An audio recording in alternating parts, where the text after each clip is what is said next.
tell me, is Jamaican language just a dialect of English? Maybe on some levels we actually do speak a dialect of English because after all, we do speak on a continuum. However, what we do know is that for decades, linguists have studied the language and they realized that the syntax of the language broke away from English structure. But what I wanted to talk to you today about is the fact that even within Jamaica, you have dialects of the Jamaican language. If you are from where I am from in Jamaica, which is more the eastern part of the island, if you are going to say something like the people were cursing the government, we would probably say the people did not cuss the government. The people did not cuss the government.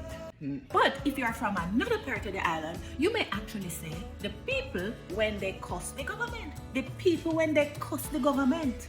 So tell me, how would you say the people were cursing the government? And where in Jamaica that dialect is from?